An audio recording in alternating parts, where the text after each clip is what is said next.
My name is Carlo, and at 32 years old I've built a successful career as a software engineer with a salary that most would envy. For as long as I can remember, I've been the responsible one, the family bank, the endless safety net. Year after year I've financially supported my parents, sister, and brother without complaint. That is, until they decided to cancel my train ticket as a prank and left me stranded before the most important presentation of my career. This time, something in me finally snapped. Before I get into my story, drop a comment letting me know where you're watching from. Hit that like button, and subscribe if you want to see more stories about setting boundaries that were long overdue. I grew up in a middle-class neighborhood in Chicago where things were tight but manageable. My parents, Frank and Marie, worked hard, but always seemed to be one emergency away from financial disaster. Despite their money struggles, they were loving in their own way. My older sister, Cassandra, now 35, was the dramatic one of the family, always in some kind of crisis that needed immediate attention and inevitably funding. My younger brother, Marco, 28, was the family's eternal free spirit, which was just a nicer way of saying he couldn't hold down a job for more than a few months at a time. Even as a kid, I was different. While my siblings were spending their allowance immediately on candy and toys, I was saving mine. When they were sleeping in on weekends, I was up early delivering newspapers. It wasn't that I was inherently better. I just had this innate sense of responsibility that seemed to be missing from the rest of my family. By 14, I had saved enough to buy my own computer, which became my gateway to the world of programming. The signs were there from early on that my family saw me differently. When Cassandra needed money for a school trip, my parents would ask if I could chip in from my savings. When Marco broke something, I was expected to help pay for the replacement since you have so much money saved up. It started small, but the pattern was established early. Carlo will handle it. Throughout high school, I juggled multiple part-time jobs. I worked at the local grocery store stacking shelves, mowed lawns on weekends, and tutored younger kids in math and science. Every dollar I earned went toward my college fund. Meanwhile, Cassandra dropped out of community college twice, and Marco barely graduated high school, spending most of his time playing video games and hanging out with friends. The hard work paid off when I earned a scholarship to study computer science at a good university. The scholarship covered tuition, but I still worked nearly full-time to pay for books, housing, and food. Those 4 years were a blur of classes, work, studying, and very little sleep. I graduated with honors and minimal debt, landing my first job at a promising tech startup almost immediately. That first job paid well enough, but the hours were brutal. I was coding 14 to 16 hours a day, learning everything I could, and building my reputation. Within 3 years, I had enough experience to move to a more prestigious company, with better hours and significantly better pay. By 28, I was earning a 6-figure salary, and had paid off my student loans, built an emergency fund, and was investing wisely for my future.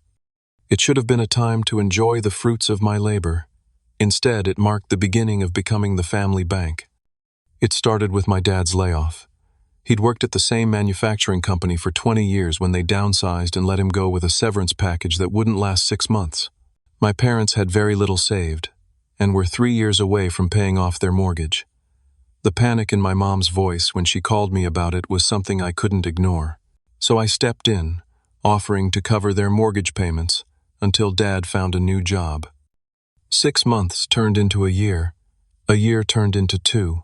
Dad eventually found work, but at significantly lower pay, and my mortgage contributions became an expected part of their monthly budget. They never asked if I wanted to stop. It was just assumed I would continue. Then came Cassandra's divorce. She had married young to a guy named Tyler who worked in construction. They had 2 kids quickly, and Cassandra never went back to work after the first was born. When Tyler left her for his coworker, Cassandra was devastated and completely unprepared to support herself and the children. Once again, I stepped in, paying for her car, helping with childcare costs, and covering her rent when she came up short, which was most months. Marco's financial needs were the most consistent drain. He bounced from job to job: barista, rideshare driver, retail, telemarketing, never lasting more than a few months at any of them. He always had big dreams and schemes that were going to make him rich, but somehow they never materialized. What did materialize were his constant requests for rent money, utility payments, and loans that we all knew would never be repaid. Beyond these major expenses, there were countless smaller ones. Medical bills when my mom needed surgery and their insurance didn't cover everything. Home repairs when my parents' water heater exploded. New laptops for my niece and nephew for school. Family vacations that I would largely fund because we all deserve a break, even though I worked the most hours by far. The worst part wasn't even the money. It was their attitude toward my help. What started as genuine gratitude quickly evolved into expectation, then entitlement. My parents would joke about my deep pockets at family gatherings. Cassandra would make comments about how easy I had it, completely ignoring the years of sacrifice and hard work that got me where I was. Marco would roll his eyes whenever I mentioned work, calling me a corporate drone while living off the benefits of my corporate job. If I ever hesitated before agreeing to yet another financial request, the guilt trips would begin. Family helps family, my mom would say. Remember when we bought you that graphing calculator for algebra? My dad would remind me, referring to a $70 purchase from nearly 20 years ago that had apparently not yet been repaid, despite the thousands I'd given them. You don't even have kids to support, Cassandra would point out, as if I was selfishly hoarding resources. The resentment grew slowly but steadily. It wasn't just about the money. It was about being taken for granted. It was about being the butt of family jokes for being responsible and hard-working. It was about being called boring and too serious when I couldn't join a last-minute family gathering because I had work commitments. It was about my family making fun of my work ethic while simultaneously depending on the fruits of that same work ethic to bail them out of their financial messes. I tried to address it a few times. I sat my parents down and explained that I couldn't be their retirement plan. I had a careful conversation with Cassandra about helping her create a budget and find better-paying work. I even offered to help Marco with his resume and connect him with recruiters I knew. These conversations were invariably met with defensiveness accusations that I thought I was better than everyone and renewed guilt about how I was abandoning the family when they needed me. Rather than face the conflict, I would back down, write another check, and swallow my frustration. By the time I turned 32, I was sending over $4,000 a month to various family members, nearly a third of my take-home pay. My own financial goals, like buying a home or taking a dream vacation, were constantly delayed to cover someone else's emergency.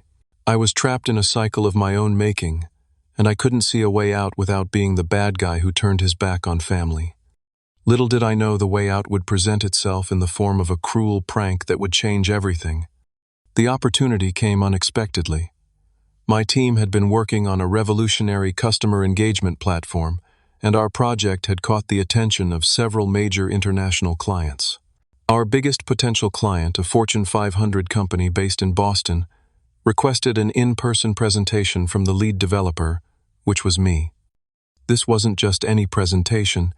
It was potentially a $30 million contract that would transform our company and more personally secure my path to a senior leadership position. "Carlo, this is your shot, my boss." Patricia told me, her normally stoic expression giving way to a rare smile. "Land this client, and the director of engineering position is practically yours. The board is watching this one closely." The promotion would mean a 40% salary increase, stock options, and the kind of career advancement that I had been working toward for years. It was the opportunity I had sacrificed countless weekends and holidays for, the validation of all those late nights and early mornings. I threw myself into preparations immediately. The presentation needed to be perfect, technically impressive enough to satisfy their engineering team, but accessible enough for their executives to understand the value proposition. I spent weeks refining the demo, anticipating possible questions, and creating contingency plans for any technical issues that might arise. The logistics required equal attention to detail. The meeting was scheduled for 9 in the morning on a Tuesday in Boston, which meant traveling the day before. I decided to take the train rather than fly. I've always found trains more reliable and comfortable for working, and the direct route from Chicago to Boston would give me 5 solid hours to review my materials and mentally prepare. I booked my first-class train ticket 3 weeks in advance, securing a quiet car seat with a table and power outlet. I reserved a room at the Marriott directly across from their corporate headquarters, Expensive, but worth it to ensure I'd be fresh and punctual. I even had my best suit professionally cleaned and pressed, bought a new tie, and had my shoes polished to perfection. Every detail was accounted for, every contingency planned for. This was too important to leave anything to chance. The week before the trip, we had our regular Sunday family dinner at my parents' house. These dinners had become something of a tradition over the years, a time when all of us would gather, eat my mom's lasagna, and catch up on each other's lives. Typically, these dinners involved everyone else talking about their problems, while I listened sympathetically, usually ending with someone mentioning a financial need that I would quietly address later. This time, however, I was genuinely excited to share my news. "I've got a big presentation in Boston next Monday," I announced as we sat around the dinner table. "It's for a huge potential client. If it goes well, I'm in line for a major promotion." Boston fancy Marco smirked, shoveling another forkful of lasagna into his mouth. "Going to wear your special tie for the other computer nerds." I ignored the jab. "It's a really big deal. The company I'm presenting to is massive, and they're looking to invest millions in our platform." My mom patted my hand. "That's wonderful, honey. We're proud of you." "Must be nice," Cassandra sighed, "flying around the country for business, while some of us are stuck working local jobs." She was currently working part-time as a receptionist, a job I had helped her get through a friend. "Actually, I'm taking the train," I corrected. "It's more reliable and I can work during the journey." "The train," my dad chuckled. "Very old school of you, son. I thought you tech guys were all about efficiency." "It is efficient for me," I explained. "No airport security lines, no cramped seats, no turbulence.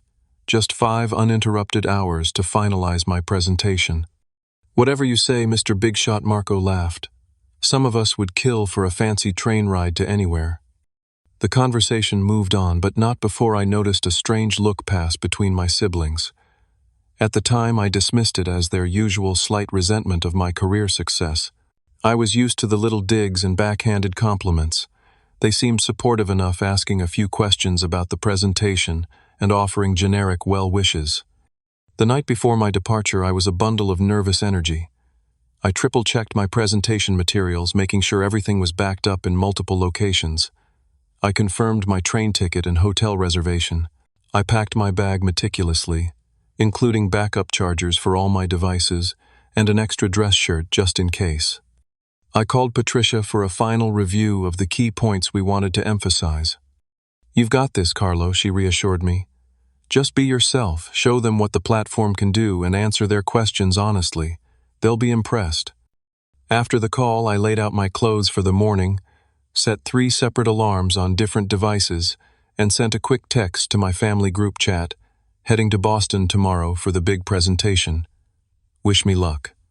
The responses came quickly. "Knock 'em dead, bro," from Marco. "Good luck from my mom. Don't forget to bring us back souvenirs from your fancy business trip," from Cassandra. "Make us proud, son," from my dad. I went to bed early, determined to be well rested for the important day ahead. Despite my nervousness, I managed to fall asleep, quickly confident in my preparations, and excited about the opportunity. The morning of the trip, I woke before my first alarm even sounded. I felt surprisingly calm and focused, running through mental checklists as I showered and dressed. My Uber arrived precisely on time at 5:30 in the morning, and the driver was pleasantly quiet, allowing me to review some notes on my phone during the ride. I arrived at the train station a full hour before departure, wanting to eliminate any possibility of rushing or stress. The station was already busy with early morning commuters, but not overwhelmingly crowded. I bought a coffee from the station cafe and found a seat near the departure boards, occasionally glancing up to check for any updates on my train. As I sat there reviewing my presentation one last time, I felt a rare sense of pride. This moment was the culmination of years of hard work and sacrifice. I was ready. Whatever technical questions they threw at me, whatever concerns they raised about implementation or scaling, I had the answers. This was my moment to shine. Little did I know my carefully laid plans were already derailed, sabotaged by the very people who should have been supporting me. As the departure time grew closer, I packed up my laptop and moved toward the platform area. I glanced at the large electronic departure board scanning for my train number. Strangely, I didn't see it listed among the departures. I checked the time on my phone, still 30 minutes before scheduled departure, and figured it might not be posted yet. I waited another 10 minutes, growing slightly anxious as other trains appeared on the board but not mine. Finally, I approached the customer service desk, where a middle-aged woman with a kind face was helping another passenger. When it was my turn, I stepped forward confidently. "Good morning. I'm looking for information on the 7:15 train to Boston. It's not showing up on the departure board." The woman typed something into her computer, her expression neutral. After a moment, she looked up with a slight frown. "Can I see your ticket and ID, sir?" I pulled up the electronic ticket on my phone and handed her my driver's license. She studied both, typing something else into her system. Her frown deepened. "Sir, I'm showing that your reservation was canceled last night." My stomach dropped. "That's impossible. I didn't cancel anything." She turned her monitor slightly so I could see the screen. "The system shows the cancellation was processed at 11:45 p.m. last night. The cancellation was done online through your account." My mind raced. I hadn't been on the booking site last night. I'd been asleep by 10:30 preparing for today. "There must be some mistake," I insisted, trying to keep my voice calm. "I absolutely did not cancel this ticket. Is there any way to reinstate it?" She shook her head apologetically. "I'm sorry, sir. The train is fully booked now. Once a cancellation is processed, those seats become available to other customers." Panic began to rise in my chest. "Are there any other trains to Boston today? I have an extremely important meeting tomorrow morning." More typing. Another head shake. "The next available train with seats isn't until tomorrow afternoon. We've had higher than usual bookings because of the technology conference in Boston this week." Of course. The very conference that had brought my potential clients to Boston was now ensuring I couldn't get there in time. What about standby? Or even just a coach seat instead of first class? I was growing desperate. "I can put you on the standby list, but honestly, sir, it's extremely unlikely. As for coach, those seats were the first to sell out." My mind was spinning. How could this be happening? I needed to be in Boston tonight. The presentation couldn't be rescheduled. These executives had packed schedules and had specifically made time for our presentation. I stepped away from the counter, pulling out my phone to call the airline. Maybe I could still get a flight. But as I suspected, the same conference had filled most flights, and the few remaining seats were priced at over $3,000 one way, and would still get me in too late to properly prepare. I called the train company's customer service number, hoping they might have more options than the station agent. After 20 minutes on hold, I got the same information. My ticket had definitely been canceled the night before through my account, and there were no available seats on any train that would get me to Boston in time. In desperation, I looked into car rentals, buses, even shared ride services. Everything would take too long or was unavailable on such short notice. The reality was sinking in. I wasn't going to make it to Boston in time. With shaking hands, I called Patricia. "Carlo, shouldn't you be on the train?" she answered. "Patricia, we have a problem." I explained the situation as calmly as I could. "Someone canceled my train ticket last night. I'm trying to find another way to get to Boston, but nothing will get me there in time for the meeting." The silence on the other end spoke volumes. "Carlo, this is not acceptable," she finally said, her voice tight. "These people have specifically requested you because of your technical expertise. They've allocated time in their schedule for this presentation." I know, I said, running a hand through my hair. "Can we do it virtually? I can present from here via video conference." Another pause. "That's not ideal. They wanted an in-person demonstration, but I'll reach out and see if they'll accommodate the change. In the meantime, keep trying to find a way to get there." As soon as we hung up, my phone buzzed with a notification from our family group chat. It was a video message. Thinking it might be good luck, wishes for my presentation, I opened it. What I saw made my blood run cold. The video showed my family, Mom, Dad, Cassandra, and Marco, gathered in our parents' living room, all of them laughing hysterically. The camera was focused on Cassandra, who was holding her phone and looking extremely pleased with herself. "I did it," she announced to the camera, barely containing her laughter. I logged into Carlo's train account with his saved password and canceled his ticket. His face is going to be priceless when he gets to the station tomorrow and finds out. The camera panned to Marco, who was doubled over with laughter. Now the workaholic can take a day off.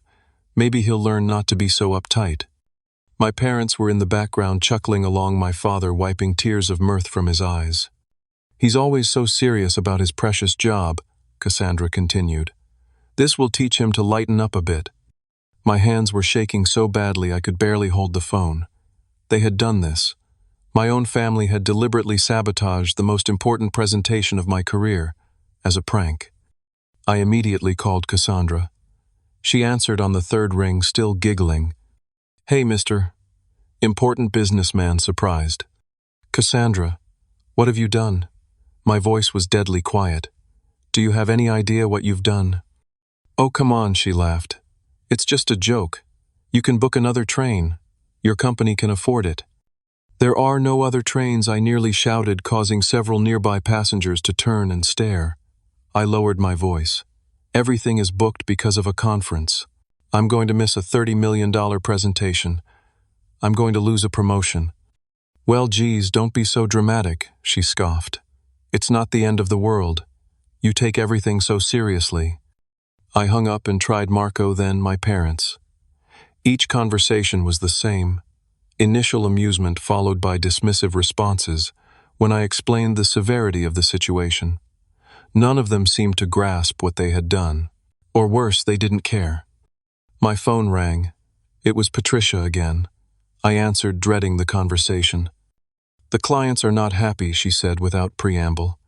They've agreed to a video conference, but they've made it clear they're disappointed. Carlo, what happened? This isn't like you. I considered telling her the truth, that my family had sabotaged me as a joke, but it sounded so ridiculous, so unprofessional, that I couldn't bring myself to say it. What kind of adult allows their family to access their accounts anyway? It was a misunderstanding with the booking, I said weakly. I take full responsibility. Well, get to the office as quickly as you can. We'll set up the video conference from the main boardroom. They've moved us to the end of their day, which gives us a few hours to prepare.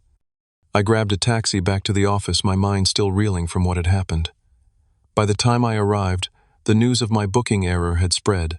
Colleagues who had wished me luck the day before now gave me questioning looks. My team members seemed nervous, knowing how much was riding on this presentation. The video conference was a disaster from the start. Technical difficulties meant the demo lagged and froze at crucial moments. Without being in the room, I couldn't read the client's body language or engage them personally. Their questions came across as more confrontational than curious. By the end, it was clear we had lost our advantage. Patricia stepped in, trying to salvage the situation, but the damage was done. The clients thanked us politely, but mentioned they were also considering 2 other vendors. We all knew what that meant. We were no longer the frontrunners. As the call ended and the screen went black, the room fell silent. My team filed out quietly, leaving just Patricia and me. I don't understand what happened, Carlo, she said, disappointment evident in her voice. You're usually so meticulous about these things. I nodded, unable to explain without sounding pathetic. I'm sorry, Patricia. I let everyone down. She sighed. The Jenkins project is being reassigned to David's team. I think it's for the best, considering this situation. We'll talk more tomorrow about next steps. I sat alone in the boardroom for a long time after she left, staring at my now useless presentation materials. Years of hard work, countless late nights, all the sacrifices I had made, undermined in an instant by the people who were supposed to care about me the most. And the worst part, they thought it was funny. The next few days at the office were excruciating. Word travels fast in a company our size, and by the end of the week, everyone seemed to know about my massive screw-up. The details were fuzzy in the rumor mill. Some people heard I'd missed my train, others thought I'd gotten the dates mixed up. But the result was the same. Carlo dropped the ball on a major presentation. The most painful part was returning to my desk to find my belongings had been moved. Not to a new office as I had hoped with the promotion, but to a smaller desk in a different area of the floor. David, who had been assigned the Jenkins project in my place, was now sitting at my old desk closer to Patricia and the rest of the leadership team. The symbolic demotion was clear, even if my title and salary remained the same. Colleagues who used to seek out my advice now directed their questions to David. I was excluded from strategic meetings I would have normally attended. Patricia was professional but distant, our previously warm rapport replaced by brief task-focused interactions. I overheard snippets of conversation in the break room one day that cut especially deep. "I don't get it," one developer was saying. "Carlo was always so reliable." "I heard he just didn't show up for the train," another replied. "Maybe he's burnt out or something." Well, whatever it is, I'm not surprised. David got the Jenkins project. You can't miss presentations with clients that size and expect to keep leading projects. I slipped out before they noticed me, my coffee forgotten on the counter. That Sunday, I reluctantly went to the regular family dinner, still seething but hoping for at least some recognition of the damage they'd caused. Instead, I walked into a house full of laughter and found my prank was now a favorite family story. You should have seen his face when we told him, Marco was saying, as I walked in, apparently recounting the story to our cousin Amy, who was visiting. The room went quiet when they saw me, but only for a moment before my father chuckled. "There's the man of the hour. How was Boston?" I stared at him in disbelief. "I didn't go to Boston, Dad, as you all know very well." My mother bustled over, giving me a hug I didn't return. "Oh, honey, don't be like that. It was just a bit of fun." "A bit of fun," I repeated slowly. "Do you have any idea what happened because of your bit of fun?" I explained in painstaking detail exactly what their prank had cost me. The failed presentation, the lost client, the reassigned project, the promotion that was now given to someone else, and the damage to my professional reputation that would take months, if not years, to repair. As I spoke, their expressions changed from amusement to confusion, but not to the remorse or horror I had expected. "Well, how were we supposed to know all that would happen?" Cassandra said defensively. "It's not our fault your company has no sense of humor." "Yeah, bro," Marco added. "Sounds like you're working for a bunch of stuck-up suits who can't handle a little schedule change." "A little schedule change?" I was incredulous. "You sabotaged a $30 million presentation." "Don't you think you're overreacting a little?" my father cut in. "So you missed one meeting. There will be others." "That's not how it works, Dad. Do you think clients like that grow on trees? Do you think my reputation doesn't matter in my industry?" My mother reached for my arm. "Carlo, honey, you need to learn to laugh a little. Life's too short to be so serious all the time." I pulled away from her touch. "This is my career we're talking about, my future, the thing that pays for." I stopped myself before finishing with everything for all of you. But they knew what I meant. An uncomfortable silence fell over the room. "So that's it," Cassandra finally said. "You're mad because your precious money might be affected." "No, I'm mad because the people who are supposed to love me deliberately hurt me and don't even care," I shot back. More defensive responses followed. I was too uptight. I couldn't take a joke. I was making a mountain out of a molehill. Not once did anyone offer a genuine apology or acknowledge the real harm they had caused. I left early, ignoring their calls to stay for dessert, my mom's special tiramisu that I usually loved. The drive home was a blur of anger and hurt, but beneath those emotions was something else taking shape: resolution. For weeks after, I went through the motions at work, trying to rebuild my reputation, one small success at a time. I arrived earlier than everyone else, stayed later, took on additional responsibilities without complaint. Slowly, the whispers died down. Patricia began to include me in meetings again. A few colleagues started coming to me with questions once more. But at night, alone in my apartment, I couldn't sleep.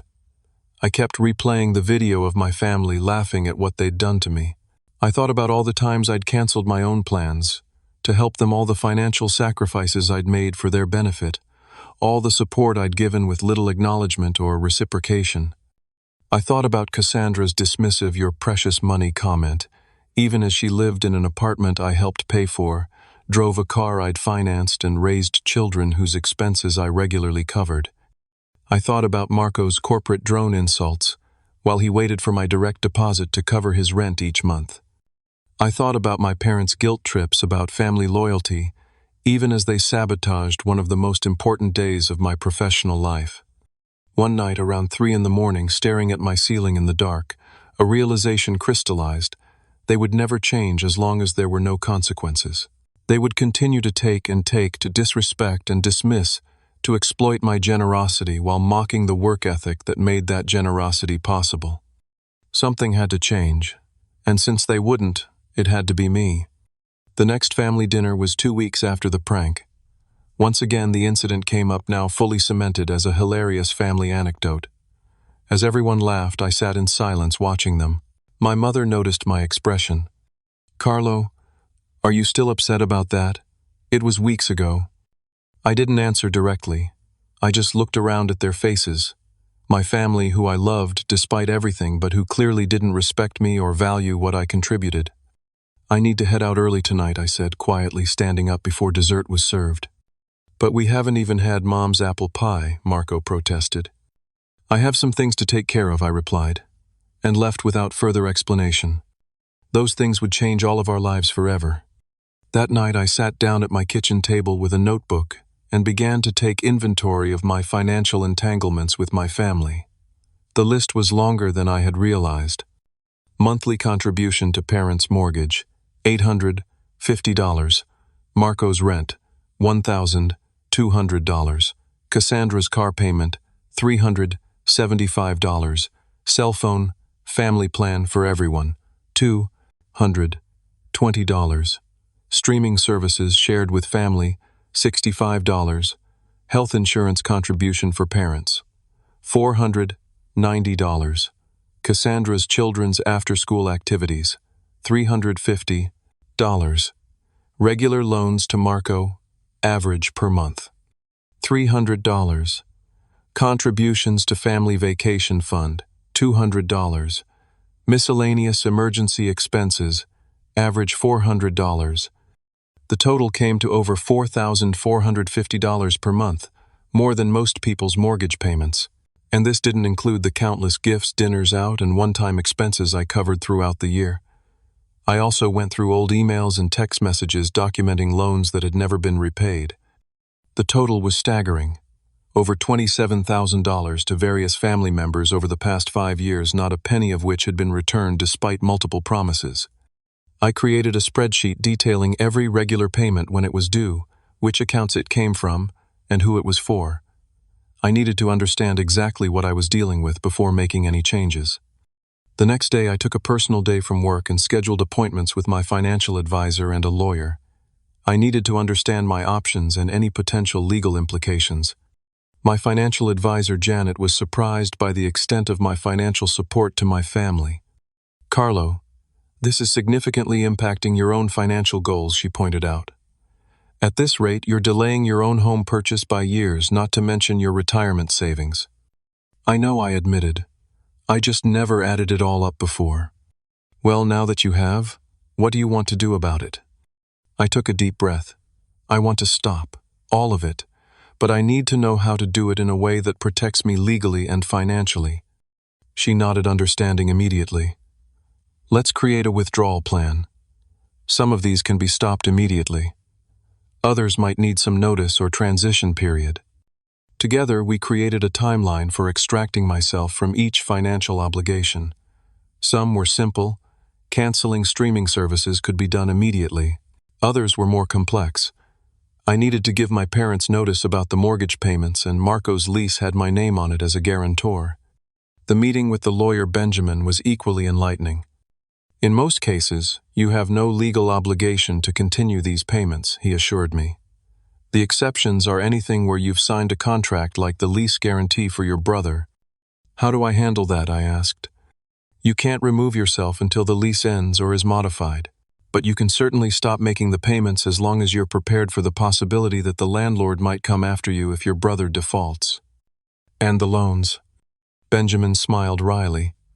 "Were there any formal loan agreements signed? Promissory notes, payment schedules?" "No, nothing like that." "Then legally it becomes very difficult to prove these were loans rather than gifts. You could pursue it, but honestly, the cost of legal action would likely exceed the amount you'd recover." I nodded, having expected as much. I'm not looking to get the money back. I just want to make sure I'm not legally obligated to continue any of this support. In that case, you're on solid ground. Just document everything clearly in case there's any dispute later. Armed with this information, I spent the next week methodically executing my plan. First, I opened new bank accounts at a different bank from the one my family knew about. I transferred the majority of my funds, leaving only enough in the old accounts to cover immediate expenses. Next, I canceled all automatic transfers to family members' accounts effective immediately. This included the monthly deposits to my parents' account for the mortgage and the regular payments to Marco's landlord. I removed my credit card from all shared accounts and services, including the family cell phone plan, various streaming services, and the online shopping accounts my sister used regularly. I sent emails to my family members documenting the changes. These weren't emotional or accusatory, just simple statements of fact. To my parents, effective immediately, I will no longer be contributing to the mortgage payments. Please make arrangements accordingly. To Cassandra, I've removed my card from your car payment account. The next payment is due on the 15th. To Marco, I will no longer be covering your rent starting next month. Your lease renewal is coming up in 60 days. I changed all my passwords, email banking, social media, everything. I realized that if Cassandra had my train account password, she likely had access to other accounts as well. I enabled two-factor authentication on everything that offered it. I contacted Marco's landlord, explaining that I would not be renewing as a lease guarantor when the current term expired. I made it clear that while I would honor my current obligation, I wanted formal confirmation when I was released from the guarantee. I canceled the family vacation I had promised to pay for forfeiting the deposit but saving thousands in future expenses. Finally, I set up automatic replies to financial requests. If anyone texted or emailed asking for money, they would receive a standard response. I'm currently revising my budget, and am not able to provide financial assistance at this time. I took one additional step that wasn't strictly necessary, but felt important symbolically. I muted the family group chat. I didn't leave it entirely. I just turned off notifications so I wouldn't be drawn into their immediate reactions. With everything in place, I took a week off work. Not to go anywhere, but to give myself space to process what I had done and prepare for the fallout. I knew it would be significant. I knew they would be angry, hurt, and confused. I knew they would try to guilt me, shame me, and pressure me into changing my mind. I also knew I couldn't give in this time. This wasn't a negotiation or a temporary measure. This was a complete reset of my relationship with my family, one that was long overdue. As I sat in my apartment that first night with all the changes enacted, but before any of my family had discovered them, I felt a strange mix of emotions. There was guilt, of course. There was fear about how they would react. There was sadness about the relationships that might be damaged. But there was also a profound sense of relief. For the first time in years, I felt like I was taking control of my own life. I was standing up for myself, setting boundaries that should have been set long ago.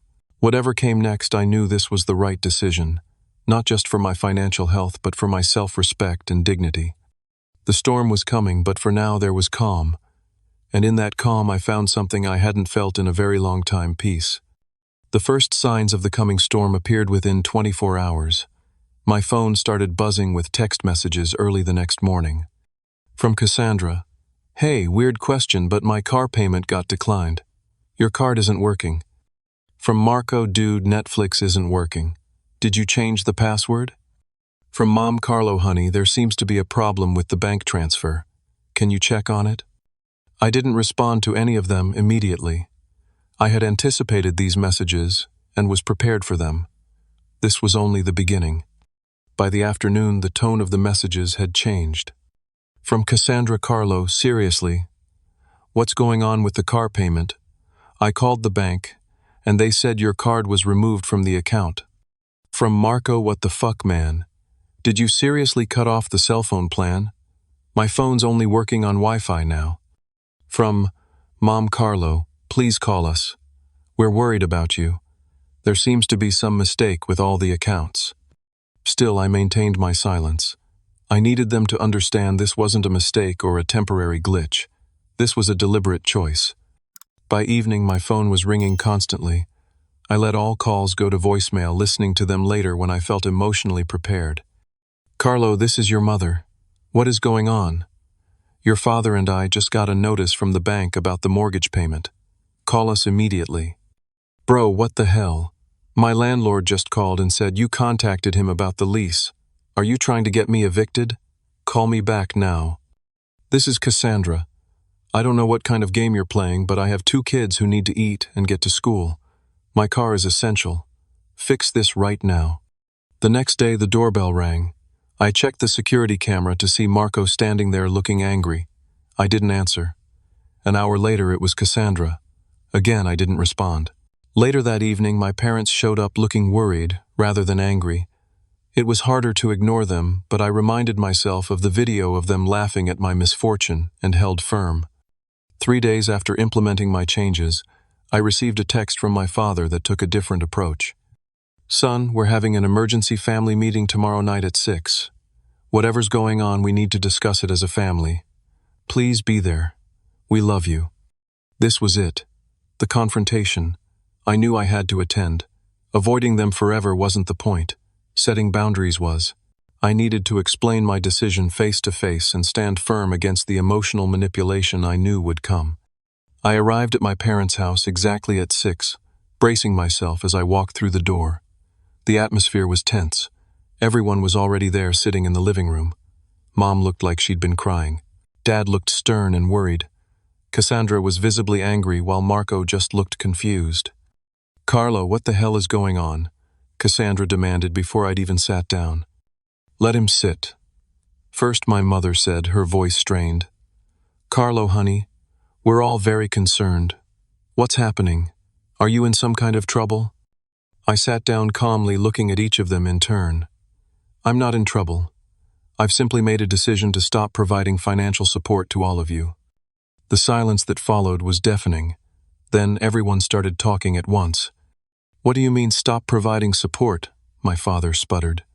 You can't just cut us off without warning, Cassandra shouted. Is this about that stupid train thing? Get over it already? Marco added. I held up my hand. I'll explain everything, but I need you all to listen without interrupting. Can you do that? Reluctantly, they nodded. For years I've been supporting all of you financially.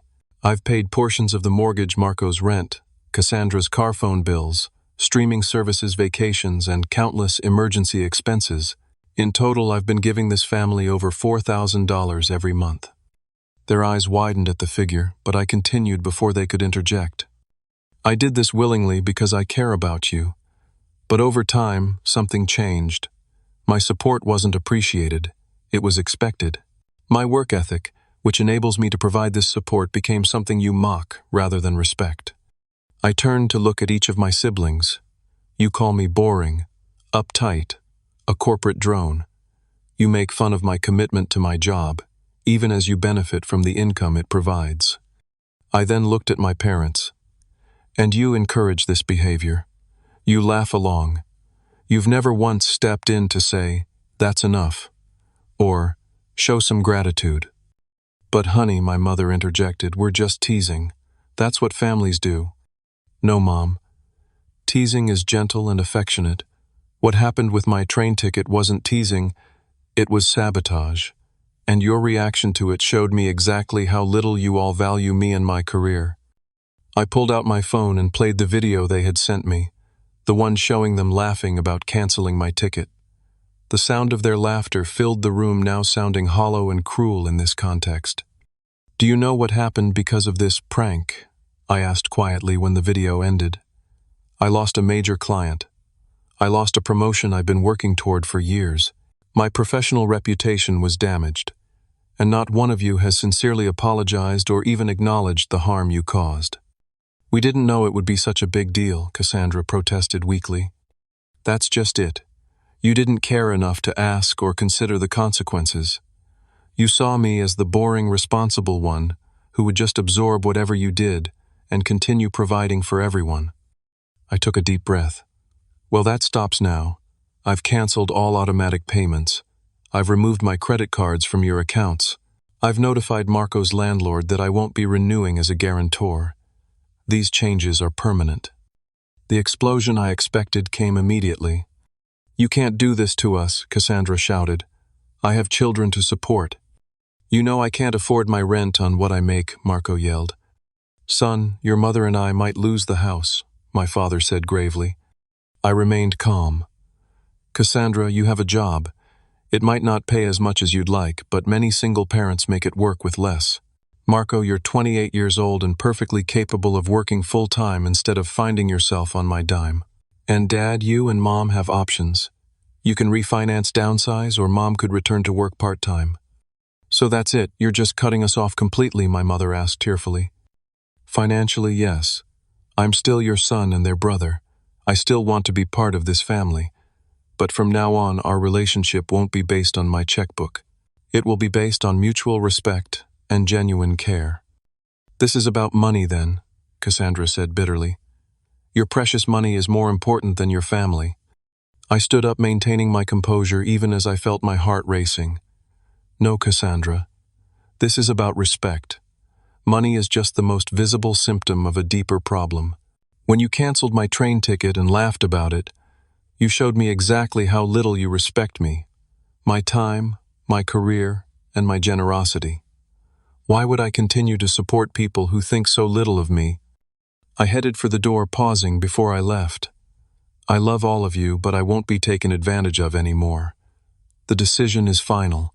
I hope eventually we can build a healthier relationship, but that's up to all of you now. As I closed the door behind me, I could hear the chaos erupting. Cassandra's angry accusations, Marco's confused protests, my mother's sobs. It was painful, but I felt a strange sense of lightness as I walked to my car. For the first time in years, I had stood up for myself. The weeks that followed were difficult. The barrage of messages continued. Angry at first, then pleading, then manipulative. My mother left tearful voicemails about how they might lose their home. Cassandra sent photos of my niece and nephew with captions like, "Guess who won't get new school clothes this year?" Marco alternated between rage, "You've always thought you were better than everyone," and pathetic attempts to win. Sympathy, "I might be homeless next month. Hope you're happy." I didn't respond to any of it. I had said everything I needed to say at the family meeting. About a month after I cut off financial support, I began to hear about the ripple effects through family, friends, and relatives. Marco had finally gotten a full-time job at a marketing firm. Apparently, the threat of actual homelessness was a powerful motivator. My parents had met with a financial advisor and were refinancing their mortgage and considering selling their vacation timeshare. Cassandra had listed her expensive car for sale and was looking for something more modest. They were adapting. They were finding solutions. They were in fact perfectly capable of supporting themselves when they had to. The hardest part for me was the guilt. Despite knowing I had done the right thing, I still lay awake some nights wondering if I had been too harsh, too sudden, too uncompromising. I questioned whether I should have offered a more gradual transition or kept supporting my niece and nephew while cutting off the adults. I started seeing a therapist to work through these feelings. Dr. Thompson helped me understand that my guilt was programmed into me through years of emotional manipulation. Your family trained you to feel responsible for their well-being, she explained. That programming doesn't disappear overnight just because you've recognized it's unhealthy. She was right. I had been conditioned to put everyone else's needs before my own, to equate saying no with being selfish or uncaring. Breaking that conditioning was painful but necessary. Surprisingly, it was my colleagues who provided the most unexpected support during this time. As I refocused my energy on work, my performance improved dramatically. I was more present, more creative, and more assertive in meetings. Patricia noticed the change. "Whatever's going on in your personal life," she told me, after I successfully led a challenging project, "it seems to have lit a fire under you. This is the Carlo I always knew was there." For the first time in years, I was putting myself first. My career, my goals, my well-being. And rather than making me selfish, it was making me more effective and authentic in all areas of my life. The family drama wasn't over, but as the months passed, I grew stronger in my resolve and more confident in my decision. This wasn't about punishing them. It was about finally valuing myself enough to demand the respect I deserved. And somewhere deep down I hoped that by forcing them to stand on their own feet I might actually be helping them become stronger, more independent people.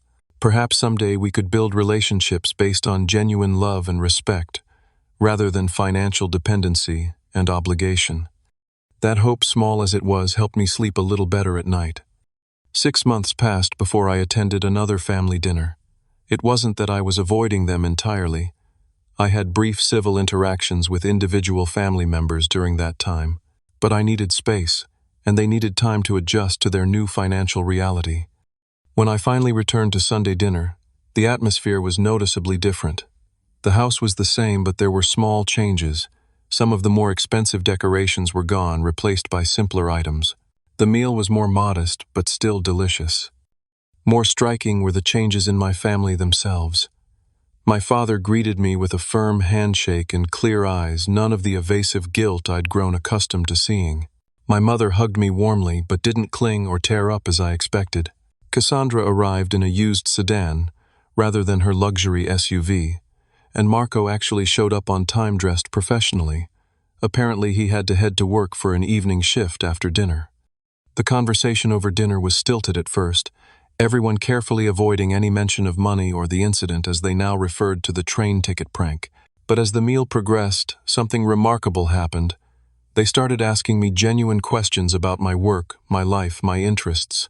Not perfunctory questions designed to eventually steer the conversation toward a financial need, but authentic curiosity. "Your company was featured in that business magazine last month, wasn't it?" my father asked. "The article mentioned a new project you're heading." I nodded, surprised he'd noticed. "Yes, we're developing a platform for healthcare providers. It's challenging but rewarding work." "That sounds fascinating," my mother said, and seemed to genuinely mean it. "Is it similar to what you were working on before?" The conversation continued with everyone contributing and listening. Marco mentioned his new job was demanding, but he was learning a lot. Cassandra talked about a promotion she was working toward at her office. My parents discussed their new budget and how they were considering downsizing now that they were getting older. Not once did anyone ask me for money or make a pointed reference to their financial struggles. Not once did anyone make a joke at my expense or call me uptight. After dinner, as I was helping clear the table, Marco approached me somewhat awkwardly. "Hey, I never properly apologized for the train thing," he said, looking genuinely uncomfortable. "It was a stupid, thoughtless prank, and I'm really sorry. I didn't understand how important it was." I was taken aback by his sincerity. "Thank you for saying that, Marco. It means a lot. The thing is," he continued, "I never had to face consequences before. You or Mom and Dad always bailed me out. When you stopped, well, it sucked at first. I was angry. But then I realized I actually can stand on my own 2 feet. He grinned ruefully. "Turns out I'm not completely useless after all." Similar conversations happened with Cassandra and my parents over the following weeks. None were easy or perfectly smooth, but each represented genuine progress. Cassandra admitted she'd been jealous of my success and had taken advantage of my generosity. My parents acknowledged they had enabled dependent behavior in all of us and were working to change that dynamic. The most surprising transformation was in myself. The therapy sessions with Dr. Thompson had helped me understand my own role in creating the unhealthy family dynamics. I had enabled their dependency just as much as they had exploited my support. By never setting boundaries, I had tacitly given permission for the disrespect and entitlement. "It's like the oxygen mask principle on airplanes," Dr. Thompson had explained. "You have to secure your own mask before helping others. By depleting yourself to support everyone else, you weren't actually helping them in the long run." She was right. By cutting off the financial support, I had forced everyone, including myself, to develop healthier patterns. Marco had discovered capabilities he never knew he had. Cassandra had learned to live within her means. My parents had faced their financial reality and made responsible decisions. And I had learned that saying no didn't make me a bad person or mean I didn't love my family. As the holidays approached, I worried that the old patterns might resurface. Financial pressures tend to increase during festive seasons, and I braced myself for requests or hints about gifts and contributions. Instead, my mother called to discuss a scaled-back holiday plan. "We're doing a Secret Santa this year," she explained. "One gift per person with a $50 limit. We thought it would be more meaningful to focus on being together rather than expensive presents." I was touched by this thoughtful approach, so different from previous years' excessive spending. "That sounds perfect, Mom." The holiday gathering was the warmest and most genuine family event I could remember. Without the undercurrent of financial tension and obligation, we actually enjoyed each other's company. We played board games, shared stories, and laughed, not at each other's expense, but together. At one point, Cassandra raised her glass in a toast. "To Carlo," she said, meeting my eyes with unexpected warmth, "for teaching us all a hard but necessary lesson." "To standing on our own feet," Marco added. "To family," my father concluded. "The real kind, based on love and respect, not obligation." I felt something shift within me at that moment, a release of the last remnants of guilt and doubt. This had never been about the money itself. It had been about respect, boundaries, and genuine care versus obligation and exploitation. My career, too, had rebounded impressively.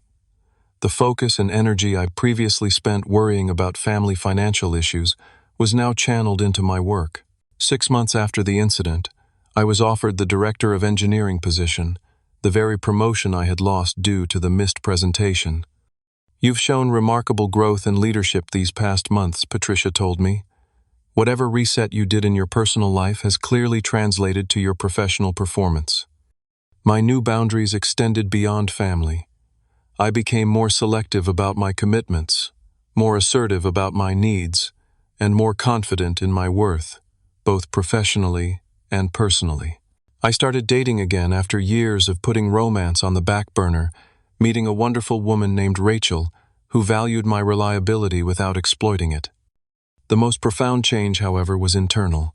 I no longer felt responsible for everyone else's happiness and financial security.